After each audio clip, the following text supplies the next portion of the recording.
Hello, and welcome to the podcast of the Euramerican National Assembly. I'm your host, Mr. R, and with me I have Mr. Ed, Mr. Black, and Don. Hello. Hey, Mr. Ed here. Mr. Black checking in. So today we're going to be sort of continuing our discussion about culture, really kind of picking up where we left off. Last time, the kind of conclusion we came to was culture and having a culture that's our own, having a parallel culture, a separate culture, is directly linked to our main goal, which is sort of creating a parallel society with parallel institutions, parallel values, basically creating whatever sovereignty we can have within, the legal framework that we exist under now. Living in, countries in North America, we want to sort of foster our own independent people, really, from being under the same government. Well, we'll be under the same government as everyone else, but we will maintain our culture and our identity. So that's kind of what this is all about. And what we last time we talked about how that's linked to identity and culture and society, all these pieces of culture and values. Today, we're going to kind of go on from there to talk about the artifacts or products of culture, what our culture is, and what it has created already. There are pieces of our culture from the past that we want to promote and maintain and preserve for future generations. But there's also sort of new cultural creations that come out of our sort of subculture of the right or the sort of dissident movement. And that is also part of our culture. So we kind of want to talk about all of that and then what those pieces are, how they promote our values and sort of and our ideas, and which ones are the most important, and finally kind of what we can do about that going forward and what our goals are as a group. Last time we talked about some individual goals in terms of things that you can do on your own to sort of try to have our cultural values and to promote those in yourself. But we also want to talk about, as a community, what the goals are going forward in terms of culture and cultural creation. So it's a big topic. Where does everyone want to start in on that? Let's just talk about two things that we talked about last time, which was one, that culture is ideas and culture produces artifacts, which are things produced by culture. So when an archaeologist digs up a pot, that's not culture. That is an artifact of the culture that created it, and he has to infer the ideas behind that culture that created that. And I think it's important to recognize those distinctions because unfortunately, culture is a very abstract set of ideas. It's hard to think about, but there are ways to think about it. Yeah, I think one thing that's important for this discussion, though, too, is that those cultural artifacts actually can help maintain and promote the ideas within a culture, right? And I'm kind of trying to, I've been trying to think about how the culture that we have, how that's communicated, how that's promoted currently, and how we can contribute to that too. I mean, one of the most important things we've already mentioned that two of the most primary aspects of culture are authority and identity, and you can look at, for example, our opposition, the left, and the things that they say we can't do. We can't culturally appropriate ideas that are unique or part of some other culture. Why? Because it debases or decreases the uniqueness of that culture. So a lot of behavior that is associated with culture is to express the unique aspects of a culture, of an identity, and to reinforce the distinctions. A good example, I had a friend who was Croatian, and the Croatians and the Serbs are very closely culturally related. Their languages are very similar. The split was actually on religion, Orthodox versus Christianity. Originally, they were the same people, but over time, and so, the Serbs and Croats now hate each other. In many ways, they're very similar, but the things that make them different are very important to each of them. And so it's the same thing, in this country, if you're hanging around or you're at school or whatever and there are a lot of blacks, if you just start talking like a black and they don't see you as one of them, they're going to get aggressive against you. So there are things that cultures do to distinguish and maintain themselves, and then isolation is very vital to sustaining them. Just to add to that last example you used, what I found interesting, I'm in my early 20s, and I already feel lost in terms of the popular cultures, especially music, especially the sort of music that's being promoted nowadays. What I've noticed, and what I was noticing as I was leaving high school, entering college, is that there were a lot of these mixed race and black hip-hop artists. All of my friends would gawk over them, constantly talk about them, and it was like a new blockbuster was being released every time they would come out with an album. But if you had a black friend or a mixed race friend who saw all these whites and Asians talking about how much they love this hip hop star, all of a sudden it became, well, yeah, you're not a real fan though, because you're not one of us. I mean, it's even the most popular music is that way now. It's incredible. Yeah, absolutely. I mean, I can remember, I'm a bit older again, so, Ice-T and Eminem, there was a time when they were doing hip-hop, but they were never really seen as being part of that movement because, well, they were white, and the whole movement was black. But I guess it's changed a bit, but there's still and I think rightfully so. Blacks want to distinguish themselves. They want to identify themselves and maintain their difference. I mean, it's not a hostile thing, although sometimes that's how you have to do it. But promoting your culture and keeping its uniqueness is a vital and important part to any culture. So I think that's interesting that sort of you actually don't want everyone else to adopt your culture, right? And that's kind of a foreign concept from an American upbringing, right? Because the entire one entire sort of branch of American imperialism is to overwrite everyone else's culture with America's culture. And so it that's been literally a project of the empire we live under my entire life. Yep. Right. Growing up in the 70s and 80s, assimilation. That's what we always... They'll come here, in one generation, they'll be just like us, they'll hold American values, they'll love the Constitution.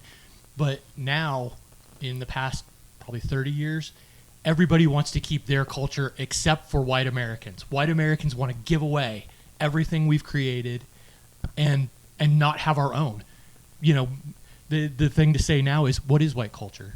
Like, it doesn't exist. It never existed before them. There was nothing here until all these great people came in the past 30 years. Before that, there was nothing. It was just whiteness, which is evil now. And that's kind of an odd thing that I don't think, and we've talked about this before, I don't think our founding fathers ever conceived of a people that would give away their entire country, their culture, their nation to anybody who showed up. Maybe, and the parallels are pretty important. Roman culture was very similar, and they, in fact, they had,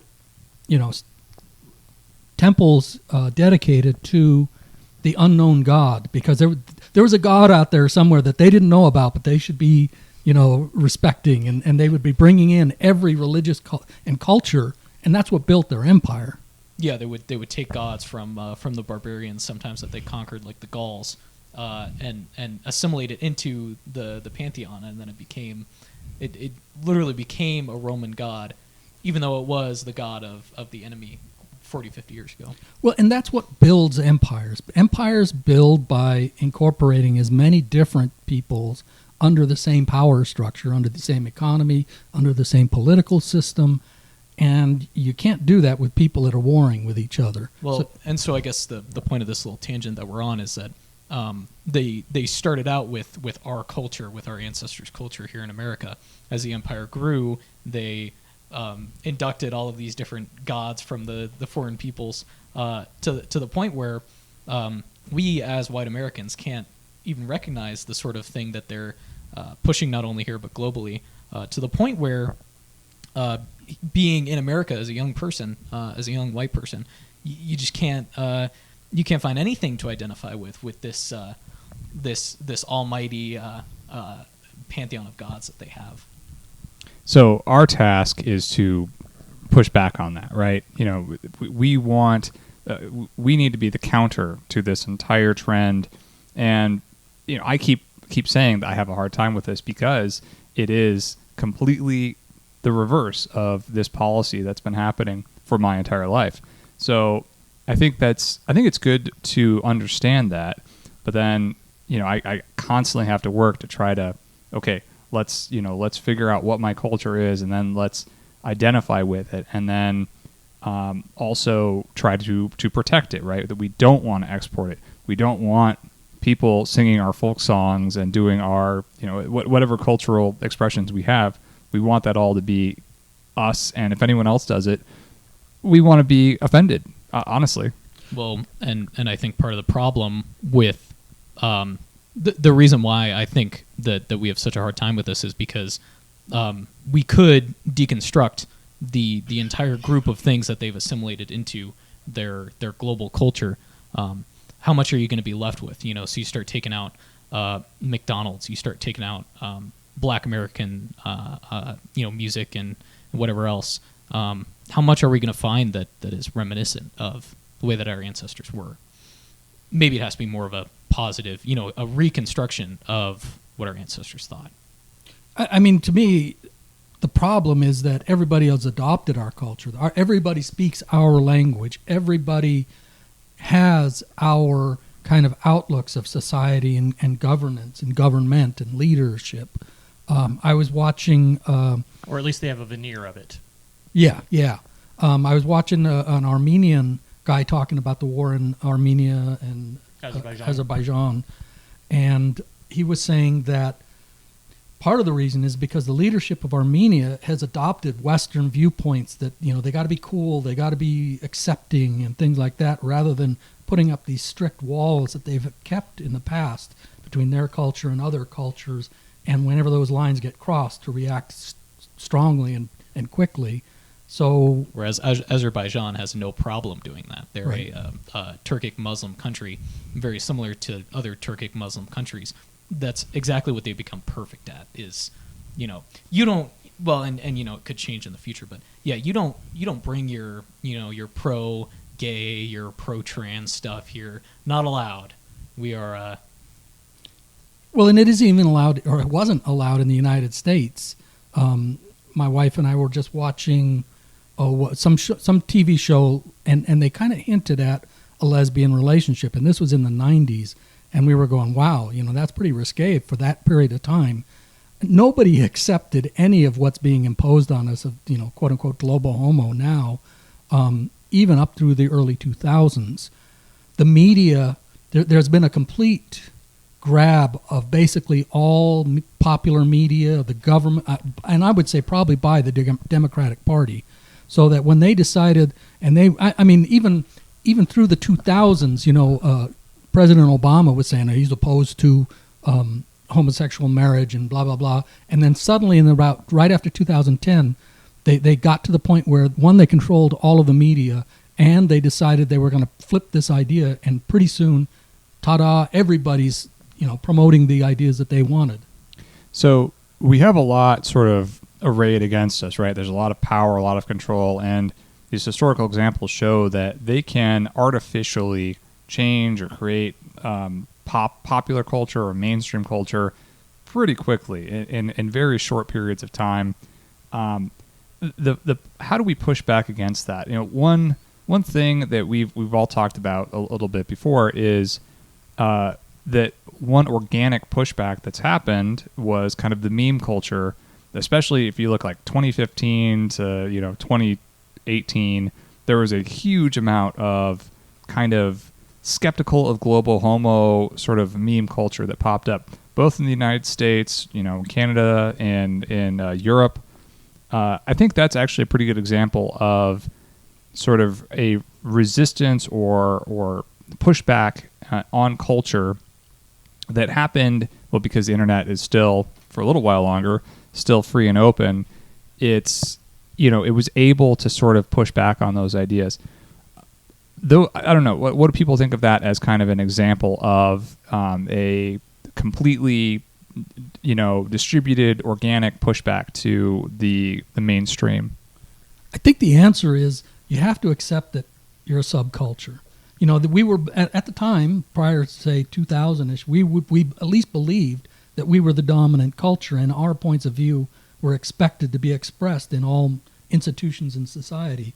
Those institutions became corrupted. Slowly, they started teaching certain viewpoints that we don't like.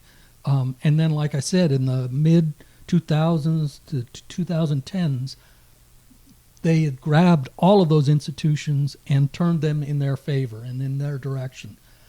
I think we have to admit, and we're not the major culture of the entire world, for example. We have been and always will be, quote unquote, a minority or subculture in all of humanity. We just have to accept that and accept that doing what sustains that subculture is what we have to do. Let me focus a little bit on that idea of subculture, though.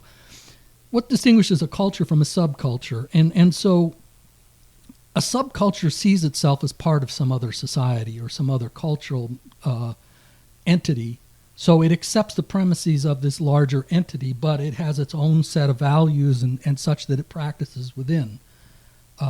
In some cases, and I would distinguish between a subculture and I'm going to call it a primary culture. A primary culture sees itself as the top level culture or society that answers to no one else. It establishes itself. I would argue we have to continue to see ourselves as a primary culture, and we have to pursue a future where we have greater self-determination as a primary cultural group. And just we're a subculture now. So I guess, let's talk about this subculture and primary culture concept, because, you could say that the size of the group matters, but from what I've seen, it doesn't always matter. So like I grew up knowing Mennonite and Amish, communities, and they do not see themselves as a subculture of the United States at all, and it's kind of amazing the extent to which they're disconnected from it. So it's totally possible to be, I think they probably have all of the hallmarks of a primary culture, because they have all their own institutions and all of their own sort of systems, but they're a tiny group. And they probably have disdain for anything that's not part of their culture. Absolutely. And that's what we have to do. We have to have nothing but disdain and cynicism for anything that is not part of our community. And, if you want to use the popular terms, because, cool and things like that, actually only came in popular lexicon in the 60s, at that time, he's bad, was a term. So being bad meant he was good. There was a complete inversion of in language of what was good and what was bad. And everybody wanted to be quote unquote cool. So then what was bad was good, or vice versa, Our culture became something, that became quote unquote square. In the 60s, the terminology was square. So there was complete disdain from these subcultures towards our culture. And we can do the exact same. We have no obligation to be kind to people who aren't part of our community. Yeah, and speaking of redefining words, the left has really pulled that up from cultural Marxism and is running wild with it these days. Just look at, inflation. They're redefining what a recession is, just because they wanted to this time, and say, oh no, we've always never defined it the way you said. No, it's always been defined as 2 down, GDP going down over 2 quarters. It's just this time you don't like it, so you've decided it has a bunch of other markers included that no economist ever thought of. They're doing the same thing for just what a man is, what a woman is. They want to redefine these things. What a pedophile is. They're not a pedophile. They're a minor attracted person or some crap like this. That's kind of their game to help destroy the culture. Is if we can make the culture if words mean nothing, then culture means nothing. Well, and the problem is us, I would argue. Who cares what words and languages they use? Within our community, we have to know what's good for us, and we have to use language that facilitates our society. And we have to have disdain for their terminology, their values, their outlooks, their goals, their dreams, the things they think are cool, are going to be queer, whatever you want to call them. I mean, from where I've always been growing up, queer was a bad thing, I mean, you look at, what was it, Spicolo in Fast Times at Ridgemont High, Ridgemont High, Right, and he goes, those guys are fags, I mean, that was the popular culture viewing something that was bad. And now they're doing everything to silence that, and in especially on media, popular media. See, I would say just to bring back your example of meme culture, in the mid 2010s, meme culture was just that. It was a subculture, and I think that they've fallen into all of the reason why they failed, really. You could say they elected Trump or whatever, but that's neither here nor there. The reason why they've failed to affect the mainstream culture in any ways because they're acting as a subculture. So they, usually a subculture in modernity is described as the hippies, or in the 50s it was black leather jackets, whatever. Yeah. And I feel like meme culture has fallen into that trap. They view everything as ironic. Everything has to contradict the mainstream in such a humorous, exaggerated way that you can't take it seriously, and you can't create a worldview out of reacting to the mainstream. And memes, they're funny, but they're not going to get you anywhere other than, oh, isn't this funny? Can we all agree that this is funny? I think one important thing for me is what I call positivism, and it has its own set of meanings in other contexts. But in the context of culture and society, positivism means to promote what you're for, not what you're against. And if you look at most movements, they're usually moving away from something, and they focus on what they're against.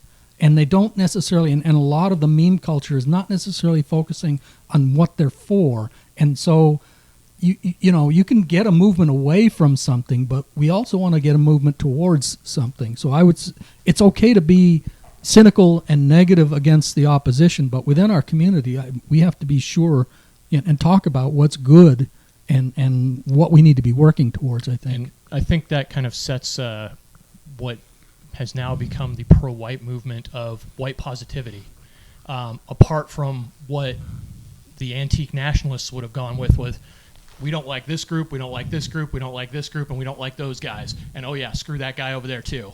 Instead, it's, I don't care about those people. Let's build our culture. Let's protect what we have left of our culture, and let's grow our culture and our people in a society. Yeah. In a society of our own, parallel to the rest of this degeneracy that's happening. I think it's easier to oppose than it is to promote, right? Oh, because absolutely. and it's just psychologically easier too, because you're confronted with something that you hate, that's something that's happening around you, and you want to say, I don't like that, right? And that's the easy for sort of first response to have.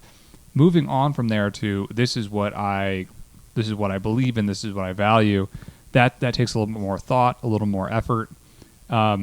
Back to sort of meme culture real quick. One thing that I think kind of sort of bridges between those, and it just an example is Murdoch. That it starts, if you look at their episodes, I think probably not all of us have seen these, but it's a web series that was created by poorly animated sort of meme drawn imagery that some people on the right made sort of really 2015 to 2018. And I think they start just sort of making fun of Obama and some just the anti-white stuff that was going on at the time. But I think toward the end, they were making, or toward the last episodes I saw at least, they were making things that were really talking about what our values are and kind of promoting identity. And I think that shows that the creators, who are just a few anonymous people, really grew, and they started at that meme sort of pushback, resistance, we don't like this, and they actually grew from there. So I think it can happen. Well, I think to be specific, they went from memes, jokes about the opposition, painting them in a negative light, which is fine in and of itself, to storytelling. I think storytelling is super important because, and the Marxists have used this for a long time to, they've used it for a long time to convey their quote-unquote values. Every story, every, big blockbuster movie, every famous book tells a story, and within that story, usually there's a hero, and the hero wins in the end. And what do they win? Well, that's according to the values that they want to set. And so I'm sure you could find plenty of examples of media that is positively portraying values which we would be against, but successfully convinced the vast majority of the population, along with all these other movies, that that's actually a good thing. Now, a recent example of that, of their control not preventing good values from being conveyed is the Top Gun movie, where a straight white man is the main character. He's cast out because he's old. He's always been reckless, and nobody really likes him anymore. Everybody kind of sees him as a joke. So he proves himself to the younger people, the younger pilots. And by the end of the story, not only has he saved a couple of pilots, but he's inspired the next generations to be good pilots. So there's a little bit of, it's pro-military in a way, because the climax of the story is they got to go fight. It's probably the Iranians or the Russians, or they never really say, but ultimately it's a white guy doing something heroic, and the message you're supposed to take away from it is, the white guy who's heroic, who saves people and teaches people to be good. He gets a girl in the end. People will view him fondly in the future. And there's also a good bit in there about, he lost a pilot in the first movie, his best friend, and so he visits another pilot who was the antagonist in the first movie, and they bond over remembering him. And he asks this other pilot, Tom Cruise does, what can I do to honor his legacy? It's stories like that. Obviously, we can't make a $200 million movie, but stories like that, with our values in them, some people will truly enjoy them, and it'll convey positive values that go along with what we're trying to promote. So, storytelling, I think, is super important. I agree. Absolutely. You had brought up that it's easier to talk about what we dislike as compared to what we do like. I've read several psychological studies that show that conservatives generally have a higher propensity to a disgust than liberals do. Liberals might be disgusted at something, but not overly, whereas conservatives, if they see something that they believe is their disgust level is just off the charts. And I think that's what generally drives conservatives to do something, is when things get so bad that their disgust level is just so high that by then they know they have to move. But a lot of people look at it and say, well, it's too late. You waited too long. I don't believe that's true, personally. I think, as the liberals have shown, the long trudge through the halls of power, it took them 50 years to get there, but they did. So I think we could turn that around a lot quicker than what they were able to accomplish. Yeah, and so, just taking what you said, conservatism tended to be, quote unquote, reactionary. They could identify that they didn't like something, but they accepted that the institutions were going to adjust and fix them. And so they didn't necessarily see that they themselves had to be the active, the positive change that needed to happen. They thought, if I maintain and sustain the institutions and I avoid what I don't like, then things will get better. Right. But the laws and the rules are put in place to where this shouldn't go any further. But those things have all been corrupted. I think we all have to recognize that. The law has been corrupted. Government has been corrupted. Virtually every institution in society has been corrupted and is being corrupted. And a lot of it is through government money. the government controls virtually every institution by feeding money as long as you do what it wants. I mean, the example is schools. If they don't have an adequate diversity system, then the government says, well, you got to have an adequate diversity system or we're not giving you that money, and so they have to put a diversity system in place. I remember in the 80s here in the state of Arizona, we didn't have Martin Luther King Day as a paid day off. And the federal government said, we will withhold all highway money from you, from your entire state, if you don't put that in place. Yeah, and so I think it's necessary for us to be more than reactionary. I mean, for want of a better term, it's okay to be reactionary, but then you have to turn it into what I would say is deliberative. You have to react. Positive reaction.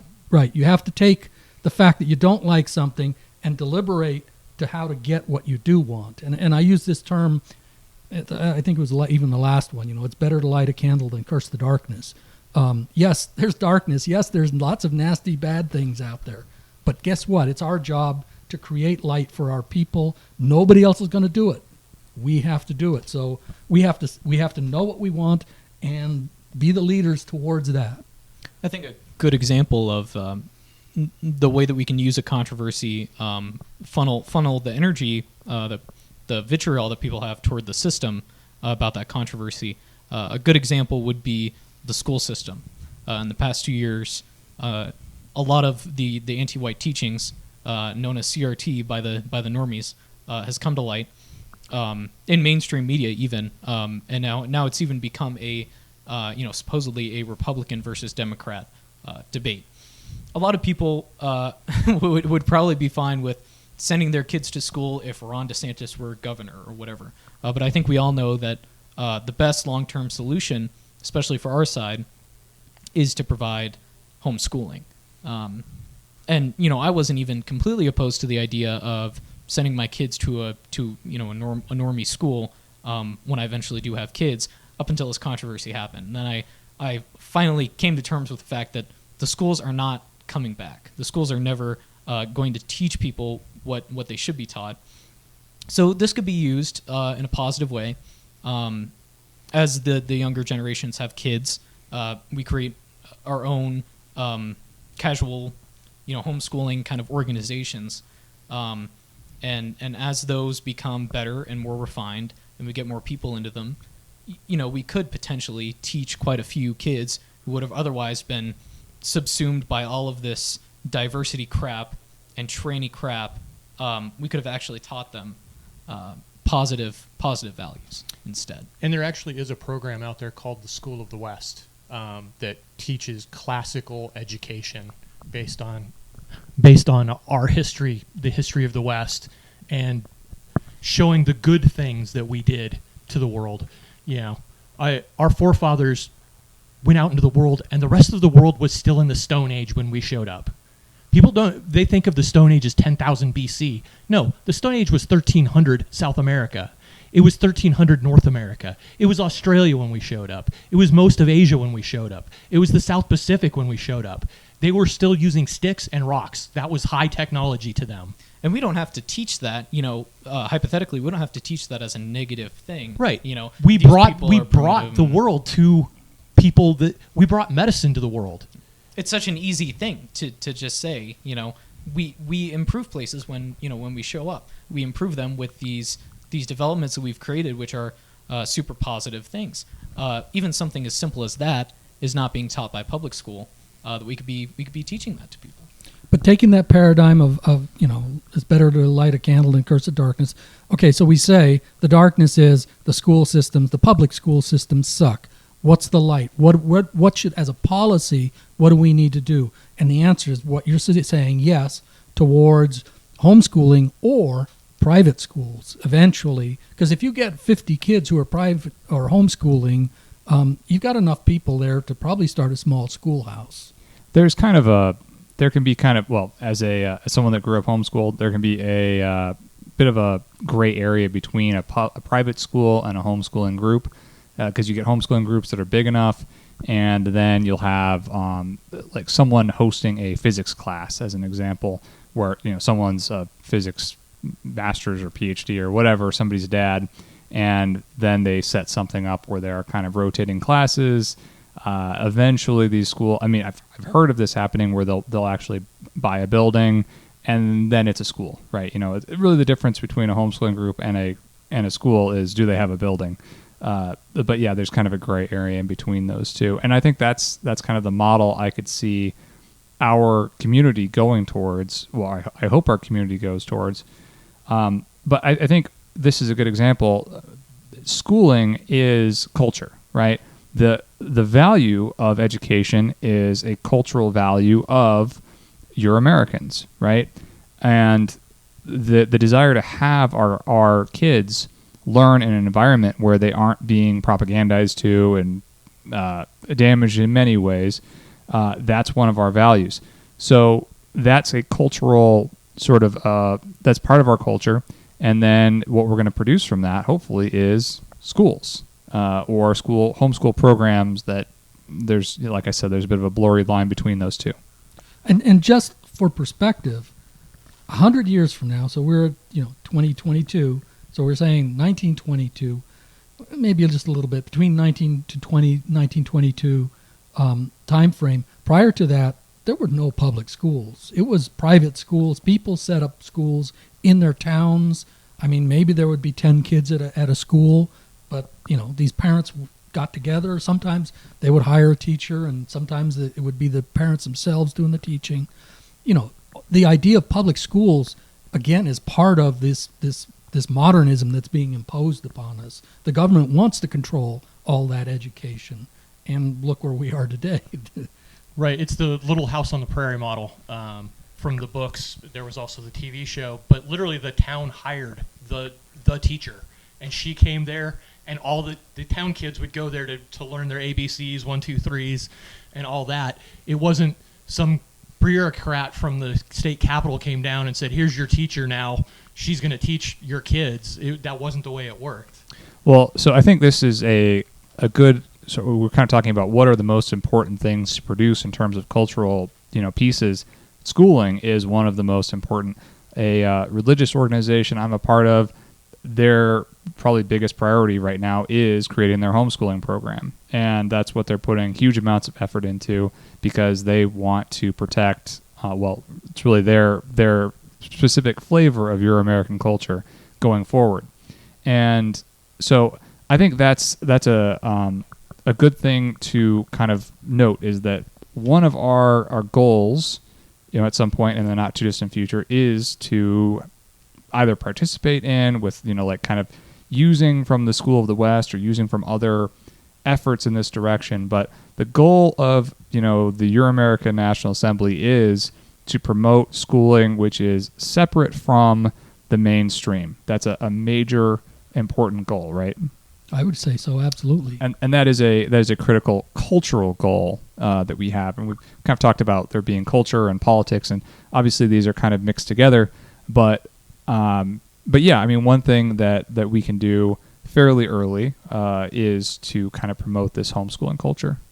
I mean, just for perspective, before schools were quote unquote public and quote unquote free, they were paid for by parents in schools and towns. Literacy in the United States was 99%. It has only been since the government has taken over schools that literacy has dropped. Exactly. Well, yeah. So my experience with homeschooling growing up, a number of things that most people don't know if they didn't sort of experience it. One, those groups tend to be really high IQ in terms of like the parents, especially. These parents overwhelmingly, I mean, people have this thought of like a backwoods person homeschooling their kids. They don't do that, right? It tends to be people that have a reasonable education, and there's a lot of reasons for that. One is that the low education parents think to themselves, "I'm not qualified to do this," which isn't really true. But anyway, well, and then also if you're a quote unquote backwoods person, you wouldn't be as inclined to put in as much effort into your children's learning. You would be more likely to send them to public school. Yeah, so I think that we already, I mean, in America, we're lucky that homeschooling culture exists to a certain extent, and obviously it's bigger now than it's ever been after the last 2 years. And just in our local area, there's a very large homeschooling group. I think they're doing their like Christmas pageant, and they needed a hall that seats like 500, and that was one of their challenges, is finding a place where they could have that many people. That's a good problem to have. That's a good problem to have, right? So that's already a part of sort of conservative culture in America, and that's a good thing that we can kind of build on. And the idea of government-run schools, again, it's a very American phenomenon. I mean, private schools are very common in Britain, for example, Australia. I had traveled through basically anywhere that the British went. Private schools were pretty common. I saw it also in Hong Kong, for example. So we have a kind of a different or a narrow perspective just because of the time that we've grown up in, when they've successfully managed to gain control of the schools and gain control of all the major institutions. And now we're reacting against that, and hopefully we're being the light and moving it in towards a direction that we want to go. It doesn't have to be. So that's the first realization, perhaps, is things don't have to be the way that we're being told they have to be. Right, and the schools are a good point. Most people don't realize the federal government wasn't involved in schooling until 1979 under the Carter administration. Prior to that, it was strictly a state and local issue. And just in, 40 years, they've been able to take this much control over schooling. Imagine what, if we started today, 40 years from now, we could do the reverse of that. So in 40 years, they've gone to full global homo, where they're trying to turn all the kids into trannies, and right, that's all it took. Yeah, most people don't realize it. Literally 1979 was when that happened. So this is a good example of, I don't want to talk too much politics here, but people talk about, my values, their value system might be more big government or authoritarian. They have this dream of a pro-white society that has a powerful, a strong government, a strong sort of federal government. But we're not going to have that. And so that is why I say, we kind of promote as kind of a libertarian values in terms of America. I would like the Department of Education to be, repealed, right? Get rid of it in America. Because if you do that, then you can have strong institutions within your own community. You can have strong institutions within our society, our parallel society that we create. If the federal government has less, then we can have more. It creates space for us. So that's why I think that's a good sort of political goal that dovetails with our cultural goals. And so kind of bringing it back to the issue of culture, why schools? Well, schools are what is known as an enculturating institution. And their role is to give culture to the youth so that they can become useful and successful and independent people. And obviously that's not what the public schools want to do today, and that's what we're pushing back. But so trying to bring it back to the more general concept of culture. Societies, all societies have enculturing. I'm sorry if I got that word. Enculturation institutions, and in a tribal society, for example, often they'll have specific kind of institutions where once a child becomes a certain age, then they're involved either with a parent or with someone close by, and they'll learn whatever they're supposed to learn, whether if it's farming or hunting or whatever. And so those things exist in tribal societies and in large societies like we have here. So enculturating institutions, we have to think about that. If we allow our opposition to control enculturating institutions, then guess what? They're going to make sure that the people have the culture that they want. If we don't own our own enculturating institutions, then we have no power. Yeah, so I think that's an excellent point. So we talked about a few things in terms of culture that are important going forward for us to have our own sort of under our own umbrella of our parallel society, of our parallel culture, or well, it's not a parallel culture; it's our own primary culture that just happens to be within the same country as this other one that we don't like so much. So we have education. We also have storytelling. I think that is an important one. Obviously, a lot of American culture currently is heavily story based, right? I mean, just all of the entertainment. Well, really, all of the entertainment is pretty much story based. Movies and TV are huge, massive cultural sort of pieces. I think at this point, so Top Gun might be like the one example of a decent recent movie in a lot of ways. There isn't much else to point to, Right. The Northman, I understand. I haven't seen it yet, but everybody's saying it's a great movie. Well, okay. Yes, no. There's good things about it. Okay. I will say that they took a Norse epic, and then they made the purely good guy. Well, they made one of the good characters morally neutral at best, and they made it less of a clear good versus evil and more confusing, and that's what they always do, right? But sure, it has some positives to it. Yeah, they talk about cultural appropriation all the time, but yet we've seen just in the past, not even a couple years, Tolstoy being destroyed. Tolkien, not Tolstoy, but Tolkien's universe being destroyed, which was a Euro-based story. Yeah. He always wanted it to be that way. You've got The Little Mermaid, Hans Christian Andersen. They've now decided to put somebody who is culturally inappropriate into this storyline. One after the other, you can click them off of where they swap out white people in our own stories. Yeah. These aren't new stories that they're making up to fit this current time. They're taking our old stories and shoving people and characters in that had no place. They weren't there. They had no place for it. Even if some of these were fantasy stories, they were fantasy stories written at a time when we were a European-based culture, and these are European-based values being expressed through our storytelling, but yet they have to now convolute it and distort it to where it's part of global homo's image of what the world was instead of what it actually was.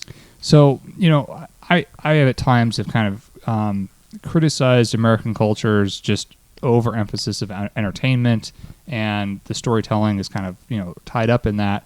But obviously, we do need stories. We need to have stories that are ours and are positive, and that is, I think, a very important thing moving forward.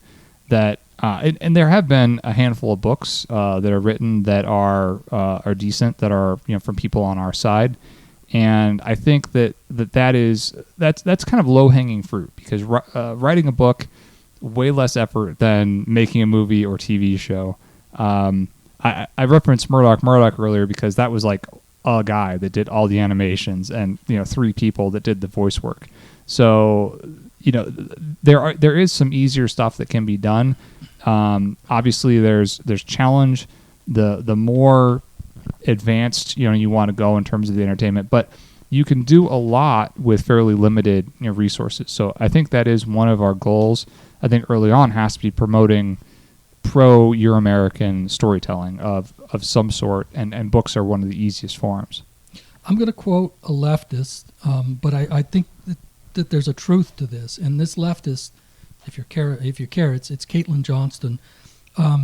She says, society is constructed of narrative. So narrative and storytelling is not some side part of society. It is the fundamental mechanism that people use to understand not only what the processes and relationships are in society, but what their role is in it, what the nature of the universe is in the world. And so we were just talking about it earlier, like traditional European myths and folk tales can be pretty dark. And on the one hand, I would definitely advocate going back and looking at Hans Christian Andersen, the Grimm brothers, all of these traditional folk tales, and just familiarizing ourselves with them, because the farther we are away from those particular folk tales and ideas, the farther we are away from our ancestors. So being and understanding our ancestors, to me, means understanding these folk tales. Even when I was in grade school, we were being brought up on all of these folk tales through the 60s, at least. And then, of course, now the attempt is to try to get rid of all of that. But that's what's going to keep us together as a people. On the one hand is the common narratives that we share coming from our literature, but then our common narratives that we share among ourselves daily about who we are and what we're doing and what the nature of our society is or should be. So don't discount, even though, yes, it's from a leftist, society's constructive narrative is an important idea, I think. Well, actually, you also made a really good point there that, I said, well, the low-hanging fruit for culture is books, but I think the easiest thing is just maintaining stuff from the past, making sure that we don't lose pieces that are already there. So maybe let's talk about that, about the pieces of culture that we want to maintain. Obviously, there's our literary history. There's our musical history that we've talked about before a little bit. What pieces and what can we do kind of to help maintain and protect that legacy? So first of all, let me make an advocacy. Go to archive.org, and they have a juvenile literature section, and it's off the top of my head, it's 1,700 books that have been written in the past, several hundred years, but that are all available for immediate download. I've actually downloaded all of them, and I keep them. There's some excellent artwork in them, as well as stories. So that's the first thing. It's all available. We just have to grab it and use it. Yeah, I think that's a good point. And ultimately we want to have those archives sort of hosted internally, hosted on our own, and hosted and sorted and categorized and promoted on our own sort of servers and our own infrastructure. So I think that's an important early piece of how to maintain. Well, that keeps it in existence. How do you promote it, right? How do you get it to be something that is useful for maintaining our identity and culture going forward? So one way, obviously, is to just get those, and for these people who are doing homeschooling, they can use these books directly. If somebody wants to start a company, and I know that there are several of them out there that take these books because they are all public.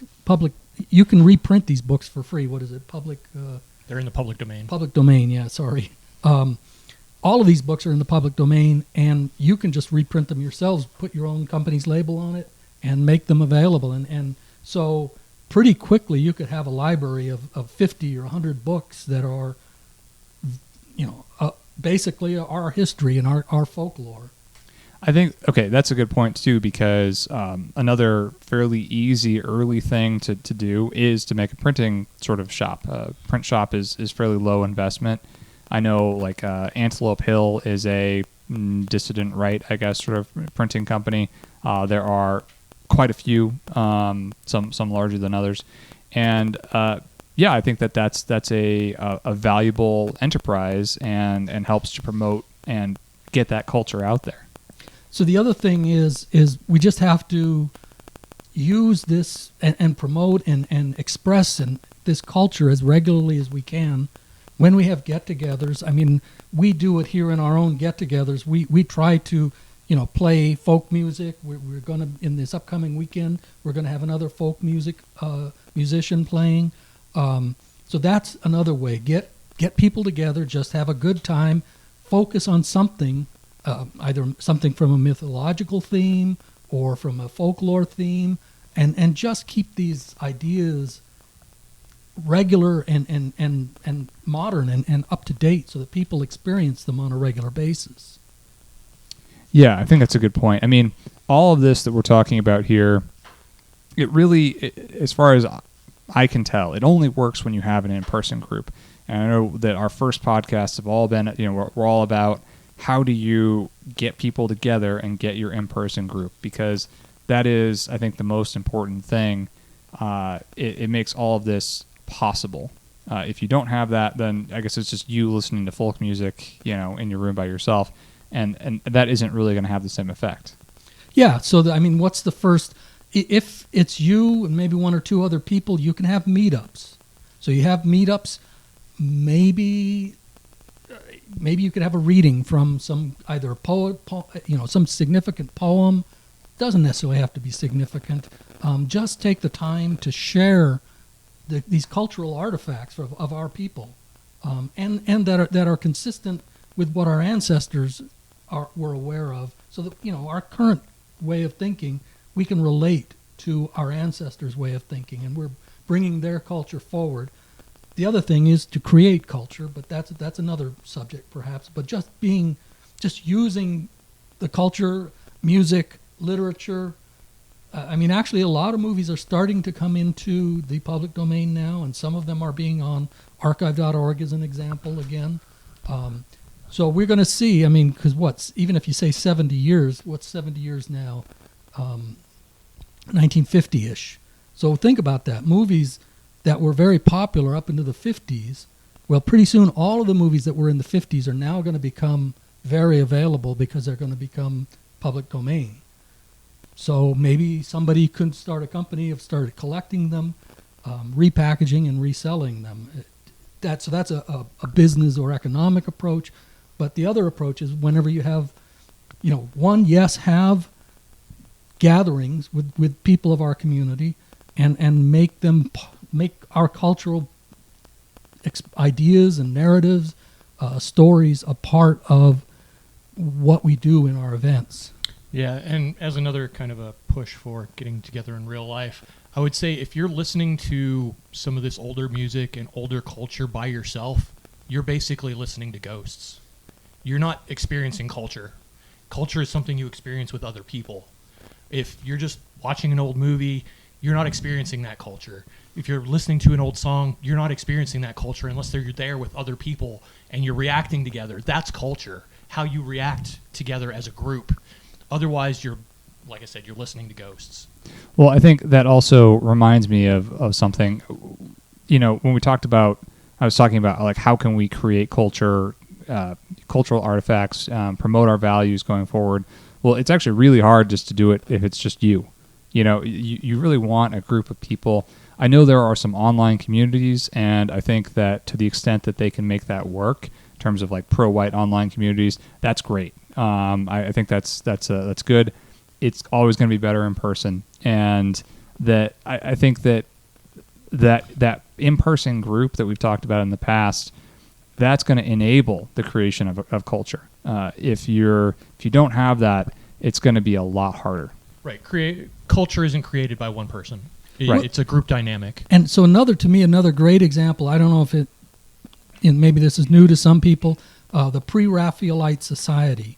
So during the 1700s, I believe it was, they formed what they call the Pre-Raphaelite Society. And these were people that were kind of rejecting the current trends inside a European culture at that time. And so the Pre-Raphaelite Society, to me, it's a very important movement. So what they did is they rejected the trends, and it was just a couple authors who were very... Sorry, could you preface by just kind of describing what the trends were of the time? Did you say it was that the they were 17? pushing back against? Yeah. So there were a lot of trends. Let me tell you what they were focusing on for you to understand. So the Pre-Raphaelites said that basically the common culture of throughout Europe was moving away from a folk-type society. And so they wanted to focus back on folk kind of societies. And so they were responsible for, and part of a larger movement called the Romantic movement. And so the Pre-Raphaelite Society and some of the artwork that they produced, just a handful of talented artists, visual artists and literary artists, created just kind of got together and started publishing their own little anthologies of their own writings, but they influenced a lot of people. And, you don't necessarily think that a couple people like that could have great effect, but the reality is that the Pre-Raphaelite Society and the Romanticist movement led to the resurgence of nationalism and folk culture throughout Europe in the 1800s. And so most of what we see today comes out of that romanticism of folk culture, common dress. Again, there was, for want of a better term, where was society moving? It was moving towards a more industrial base. And these people were saying, no, we've got to focus on our folk culture, and everything that comes from that is good. So they did that. They influenced a lot of people. A lot of the Romantic movement, the nationalist movements arose out of those. Those became all of the political movements that became nationalist movements throughout Europe, where they started forming their own, started their own national assemblies, came out of that Romanticist movement, became the political movement. So during it started early, but then it flowered into the actual political movements. So that's one of the reasons why I've been arguing that and people say as much. They say culture is downstream of politics. So there has to be a cultural revolution before we're going to have a political revolution. We have to rekindle the love of our own people and culture among our people, in order for then that to influence more people who are then going to engage in politics to change things. Culture is upstream of politics, right? Yeah, I guess culture is upstream. Yeah, sorry. Okay, just making sure. So yeah, that's why I think culture is something. It's easy to downplay it, but a single writing can be extremely influential to a lot of people. Again, so the Pre-Raphaelites and the Romanticist movements emphasized folk culture, and just a couple significant writers and authors completely changed the face of Europe. So at the same time, you had the movement, you had Marxist and socialist movements arising. So these people were in many ways opposed to a lot of that, or some of it overlapped, unfortunately. But most of it, a lot of it was very, let's look back at our heritage and look at it as a tremendous resource that can influence who we are today and where we're going, and how we live our daily lives. Just to add on briefly to that, a thought that I just had is, you say that this was at the precipice of the Industrial Revolution, when everything seemingly was getting worse in terms of not necessarily medicine and all those things, but the spirit of the people was dying in a way. Yes, because everybody was working. They were working terrible jobs. They didn't have time to practice their folk culture. I think what we will notice nowadays, a good example would be the Walt Disney Corporation, which is now the biggest media corporation of all time. If you watch some of the crap that they're coming out with nowadays, I mean, it's so predictable, though, in a way, because these people only know how to deconstruct.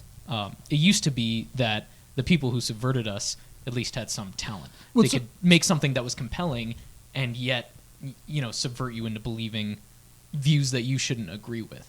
So Disney himself took all of the major stories of the early days, Snow White or, Seven Dwarfs, whatever, Rumpelstiltskin, all of these were stories, folk stories that had been, again, brought about because of the Romantic movement. They became raised into public awareness and consciousness. Disney grabbed these, just reformed them, but it was at least appreciative of them and wanted to maintain the existing culture, and that's what he expressed. And most of the stuff in the 40s and 50s is very good culturally. The problem is that once Disney passed it over to, ABC or whoever, I'm not sure who owns whom or, what, but now it's just a corporate culture driven by globalism and global homo. So now they're taking those same stories, again, which preceded Disney, and now they're subverting them for global homo needs. Well, see, what I was going to say is that opens up an opportunity, because there will be some people who become disenchanted with, they see through the bullshit. They see that these aren't real stories that you're telling me. This is, not only is it poorly executed, but there is no story here. It's just to keep me occupied, and so that will give us some opportunity in some ways. I think. Absolutely. People are looking for things. They want things. And I mean, unfortunately, it's these major corporations dominate these stories, and because they control the distribution outlets. But small groups can do very effective amounts of production and distribution, and have great influence and effect. Well, I think that's kind of a good point to kind of wrap up on that. Culture. Well, thinking about how this happened in the past, culture is critical, right? And creating culture and these ideas, promoting culture. We've kind of talked about how this relates. Well, how this is just intrinsically linked to our broader goals of building community, building a local community, getting together with your group. How do we promote our culture? What our goals are with our culture? But this isn't some like abstract, academic thought about what is culture. No, this is about how we survive. This is about how we continue to exist as a people. We continue to exist as a people by building our own culture, and that's what this whole group is about, right? So this is why the last two podcasts have been about culture, is because that's what makes us a people, and that's what we need to be doing going forward. So I guess, anyone else have any other kind of final thoughts to wrap up? No. Well, I think that covers it pretty well. I think we're pretty good on time. And I guess just let us know in the comments if you have any, if you found this useful, or if you have any questions or anything. And I think the most critical thing that we can always say, and we should probably end on this, is if you don't have a local group, listen to a couple of our first podcasts and reach out to us if you have questions of how to do it. But you need a local group. You need to get with people. You need to meet people. And you need to be forming community so you can have your own culture, you can have your own identity, you can be part of this movement. But I think that's pretty good for today. So this is Mr. R signing off. Mr. Black, I'm out of here. See you. Mr. Ed, see you later. And talk to you in a month.